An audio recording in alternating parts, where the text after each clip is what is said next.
গুলি ভর্তি ম্যাগাজিন চুরির অভিযোগে ডক্টর মাহবুবুর রহমান মোল্লা কলেজ সহ বিভিন্ন কলেজের ৮,০০০ শিক্ষার্থীর বিরুদ্ধে মামলা করেছে পুলিশ।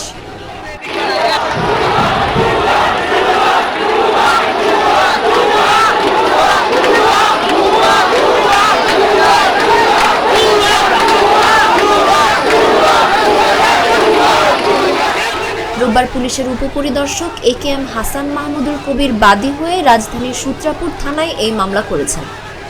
সোমবার আদালতের সূত্রাপুর থানার সাধারণ নিবন্ধন শাখারুম সূত্রে এই তথ্য জানা গেছে। মামলার অভিযোগে বলা হয়েছে, গত ২৪ নভেম্বর ডক্টর মাহবুবুর রহমান মোল্লা কলেজ সহ বিভিন্ন কলেজের ৭ থেকে ৮,০০০ শিক্ষার্থী বেআইনি জনতাবদ্ধে মারাত্মক অস্ত্রশস্ত্র সহ দাঙ্গা সৃষ্টি করে সরকারি সম্পত্তি ভাঙচুর করে। সরকারি অস্ত্রের গুলি ভর্তি ম্যাগাজিন চুরি, সরকারি ডিউটিতে ব্যবহৃত APC গাড়ি ভাঙচুর করে ক্ষতি সাধন করে, কর্তব্যরত পুলিশ সদস্যদের উপর আক্রমণ করা, জীবননাশের হুমকি দেওয়া এবং ত্রাস সৃষ্টির মাধ্যমে অন্তর্ঘাতমূলক কাজ করে। সেই পরিস্থিতি আমরা নিয়ন্ত্রণে আনব এবং এখানে কি ক্ষয়ক্ষতি হয়েছে তা নিরূপণ করে পরবর্তী যে আইনগত প্রক্রিয়া, সেই আইনগত প্রক্রিয়া। এছাড়া পুলিশের আর্মড পুলিশ কার ও ডিউটিরত পুলিশের মোটরসাইকেল ভাঙচুর করে সর্বমোট ২,৭০,০০০ টাকার ক্ষতি হয়েছে বলে মামলায় উল্লেখ করা হয়েছে। এতে পেনাল কোড ১৯৭৪ সালের বিশেষ ক্ষমতা আইনের ১৫(৩) ধারার অপরাধ আনা হয়েছে।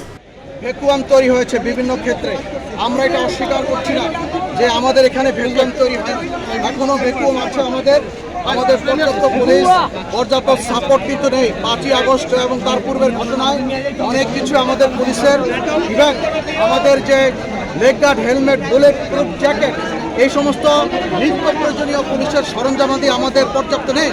অন্যান্য অনেক ভেহিকেল, আপনারা জানেন যে শত শত ভেহিকেল আগুনে পুড়ে ছাই হয়ে গেছে ৫ই আগস্ট এবং তার পূর্বে। এই সীমাবদ্ধ সাপোর্ট নিয়েই আমরা আমাদের সীমাবদ্ধ আমাদের ব্যবস্থা আছে, এই সীমাবদ্ধ ব্যবস্থার মধ্য দিয়ে আমরা সর্বোচ্চ চেষ্টা করছি যাতে এই ঢাকা সিটির তথা এই এত অঞ্চলের শান্তি শৃঙ্খলা, মানুষের জীবন এবং সম্পদ রক্ষা করতে পারি।